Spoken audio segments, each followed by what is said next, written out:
اسی زمانے میں ایک واقعہ یہ ہوا تھا، غلام احمد قادیانی نے ایک دعوتی خط لکھا کابل کے حکمران، اب میں بھول رہا ہوں کہ وہ امیر دوست محمد خان تھے یا امیر عبد الرحمن خان تھے، ان دونوں میں سے کسی کے سامنے وہ خط پہنچا۔ جیسے کہ حضور نے خطوط بھیجے تھے قیصر کو، کسریٰ کو، تو اس کو بھی شوق چرایا کہ میں بھی تو اب نبی ہوں، نبوت کا دعویٰ کر چکا ہوں، تو مجھے پڑوس کا ملک جو ہے افغانستان، وہاں کے بادشاہ کو دعوت دینی چاہیے کہ وہ مجھ پر ایمان لائے۔ جب وہ خط وہاں پہنچا ہے تو امیر کابل نے اسی خط پہ 2 الفاظ لکھ دیے اور واپس کر دیا۔ الفاظ کیا تھے؟ این جا بیا، یہاں آؤ ذرا اور یہاں آ کر تم دعویٰ کرو نبوت کا۔ یہ تم انگریز کی چھتری تلے بیٹھے ہوئے دعوے کر رہے ہو، انگریز کے سائے تلے جو ہے، اور انگریز جو ہے تمہیں سپورٹ کر رہا ہے، تم نے جہاد کو جو ہے ختم کر دیا، دین کے لیے حرام ہے اب دوستو قتال، حرمت قتال۔ انگریز کو اور کیا چاہیے تھا؟ گلیڈسٹن نے، جبکہ وہ وزیر اعظم تھا برطانیہ کا، اس نے کہا تھا اپنی پارلیمنٹ میں قرآن کو لہرا کر، جب تک یہ کتاب دنیا میں موجود ہے امن قائم نہیں ہو سکتا۔ یہ تو جہاد اور قتال کی بات کرتی ہے۔ تو ان کو اور کیا چاہیے تھا کہ اگر کوئی اس قتال کو ختم کر دے، منسوخ کر دے، اور مسلمانوں میں سے جذبہ جہاد اور قتال فی سبیل اللہ کو نکال دے، تو اس سے بڑی اور کیا خدمت ہوگی؟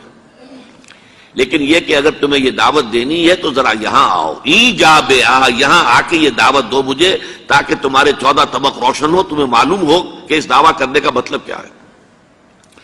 لیکن ایک بات میں اب آپ سے عرض کر رہا ہوں، ہم پر اللہ کا بڑا کرم ہوا تھا، اس میں کوئی شک نہیں۔ اس ملک میں 1974 میں جو فیصلہ ہوا قادیانیوں کے غیر مسلم اقلیت قرار پانے کا، وہ واقعہ یہ ہے کہ بہت ہی مبارک فیصلہ تھا۔ اس کے لیے تحریک جو اٹھی وہ بھی بہت ہی عمدہ تھی، بہت پرامن تھی، بہت منظم تھی۔ مولانا سید محمد یوسف بن نوری رحمۃ اللہ علیہ اس کے قائد تھے۔ کوئی سیاسی لیڈر جو ہے اس میں نمایاں نہیں تھا، خالص دینی تحریک تھی۔ پھر اس وقت ہمارے ہاں حکمران ذوالفقار علی بھٹو، حالانکہ خالص سیکولر ذہن کا آدمی، اور قادیانیوں نے اسے سپورٹ کیا تھا 1970 کے الیکشن میں۔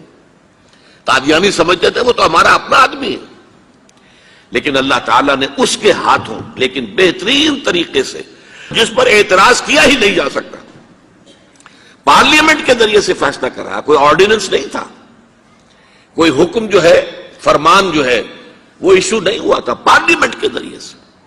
اور پارلیمنٹ کی ایک کمیٹی بنائی گئی جس میں کہ موقع دیا گیا کہ قادیانیوں کے سربراہ بھی آ جائیں، لاہوریوں کے سربراہ بھی آ جائیں۔ یہ دونوں سیکٹ جو ہیں قادیانیت کے، پہلے قادیانی تھے اب وہ ربوائی ہیں، ربوے والے ہیں۔ لاہوری جیسے پہلے لاہوری تھے آج بھی لاہوری ہیں۔ ان دونوں کے سرکردہ لوگوں نے آ کر وہاں پر اس کمیٹی کے سامنے پیش ہو کر بیانات دیے اور کہا، کھل کر کہا۔ ناصر احمد اس وقت جو ہے خلیفہ تھا ان کا، مرزا طاہر احمد کا غالباً بڑا بھائی مرزا ناصر احمد۔ انہوں نے کہا ہم نبی مانتے ہیں، غلام احمد قادیانی کو ہم نبی مانتے ہیں، ڈنکے کی چوٹ کہا۔ لہذا اس کے بعد پارلیمنٹ نے فیصلہ کیا یہ غیر مسلم ہے، اور صحیح فیصلہ کیا۔ لیکن یہ فیصلہ ادھورا ہے، یہ بات آج میں پہلی مرتبہ کہہ رہا ہوں، اسے نوٹ کر لیجیے۔ قادیانیت کے فتنے کو کوئی گزند نہیں پہنچا ہے ان کے غیر مسلم قرار دیے جانے سے۔ وہ فتنہ جوں کا توں پنپ رہا ہے، جوں کا توں پھیل رہا ہے، جوں کا توں وہ اپنے سرطان کی جڑیں پھیلا رہا ہے ہمارے معاشرے میں۔ اور ویسے یہ کہ عالمی سطح پر انہیں بڑی سرپرستی حاصل ہو گئی ہے، پوری دنیا جو ہے، مغربی دنیا، وہ ان کی سرپرستی کر رہی ہے۔ لیکن یہ کہ اندرون ملک بھی اس فتنے کا قلع قبا اگر ہو سکتا تھا تو صرف اس وقت جبکہ اس فیصلے کا جو قانونی اور منطقی تقاضا ہے وہ بھی پورا کیا جاتا، اور وہ یہ کہ مرتد کو قتل کی سزا دی جاتی۔ اسلام میں مرتد کی سزا قتل ہے۔ وہی میں نے آپ سے عرض کیا، حضرت ابوبکر صدیق کے زمانے میں کیوں قتال کیا گیا، اور جتنے بھی لوگوں نے نبوت کے دعوے کیے انہیں کیوں قتل کیا گیا ہمیشہ اسلام کی تاریخ میں۔ لہذا مرتدین کی سزا، سزائے قتل جب تک نافذ نہیں ہوگی، اس فتنے کو کوئی گدن نہیں پہنچے گا۔ بلکہ وہ تو اپنے آپ کو مظلوم سمجھتے ہیں، مظلوم کیسے سے پیش کرتے ہیں۔ اور ظاہر بات ہے کہ وہ سارے شعائر چاہے آپ آرڈیننس نافذ کر لیں لیکن ان کے جمعے کی نماز ہوتی ہے. یہ ٹھیک ہے کہ وہ مسجد کی شکل نہیں بنا سکتے، ماڈل ٹاؤن میں ایک بڑی کوٹھی کے اندر ان کا جمعہ ہوتا ہے، ان کی عیدیں علیحدہ ہوتی ہیں. وہ سارے شاعر اسلامی کو استعمال کر رہے ہیں اور الٹا مظلومیت جو ہے اس کا لبادہ اوڑھ لیا ہے. جیسے دنیا میں یہودیوں نے ہولوکوسٹ کی مظلومیت کا لبادہ اپنے اوپر اوڑھا ہوا ہے. ہم جو چاہے ظلم کر لیں نوع انسانی پر، ہمیں کوئی گدن نہیں پہنچا سکتا، اس لیے کہ ہم نے اتنا بڑا ظلم سہا تھا. ہولوکوسٹ ہمارے 60 لاکھ آدمی جرمنوں نے ختم کر دیے تھے، تو اب اگر 8-10 لاکھ مار دیں فلسطینی یا کوئی اور عرب یا اور مسلمان تو کون سی بڑی بات ہے. اسی طرح قادیانیوں نے مظلومیت کا لبادہ اوڑھا ہوا ہے اور ان کو کوئی قدم نہیں پہنچا ہے جب تک کہ قتل مرتد کی سزا یہاں نافذ نہیں کی جائے گی. اس میں یہ ہونا چاہیے تھا کہ جس روز میں یہ فیصلہ ہوا ڈکلیئر ہو جاتا ساتھ ہی. اب تک کے جو قادیانی ہیں آج کے اس تاریخ سے فیصلے سے پہلے وہ تو اقلیت قرار پائیں گے، انہیں قتل نہیں کیا جائے گا. لیکن اس فیصلے کے نفاذ کے بعد جو شخص بھی قادیانیت اختیار کرے گا اس پر قتل مرتد کی سزا، اس کی حد جاری کی جائے گی. آخری شریعت کوئی آنے والی اور نہ لانے والا،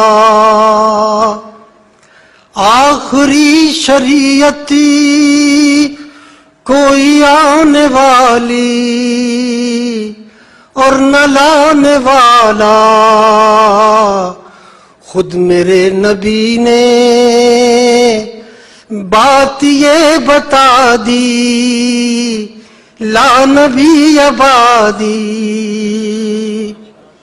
ذلی یا بروزی اب کوئی پیغمبر آئے گا نہ لوگو، ذلی یا بروزی اب کوئی پیغمبر آئے گا نہ لوگو. آپ نے یہ کہہ کر مہر ہی لگا دی، لا نبی آبادی. شکریہ.